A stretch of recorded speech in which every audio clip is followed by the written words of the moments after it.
God had chosen David to be the next king of Israel. King Saul had died, and God gave his people a time of peace. David lived in a beautiful palace in the city of Jerusalem. David brought the ark of the Lord to Jerusalem and set it inside a tent he had pitched for it. One day, David was talking with Nathan the prophet. David said, "I live in a palace of nice cedar wood, but the ark of God sits inside a tent."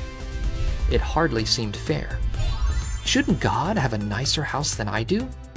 David wanted to build a temple for the ark of God. Nathan said, "God is with you. Do what you want."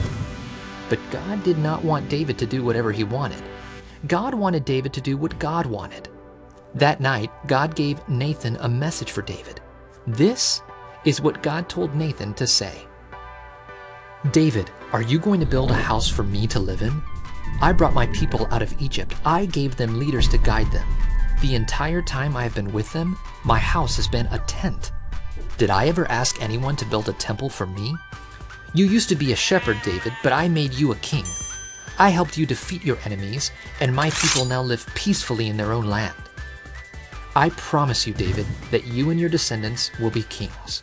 When you die, one of your sons will be king. He will be a strong king, and no one will be able to take his kingdom away from him. He will build a house for me. I will love him, and I will never leave him. When your son dies, his son will be king. Someone in your family will be king forever." Nathan told David everything that God said. David went into the tabernacle.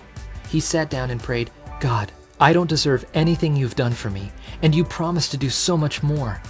You are so great. There is no one like you. You chose the Israelites to be your own people. You rescued them from slavery in Egypt. God, please keep your promises. I know your words are always true."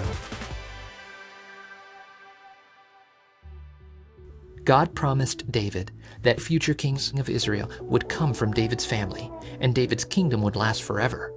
God kept his promise by sending his son Jesus as one of David's descendants. Jesus is our king who will rule over God's people forever.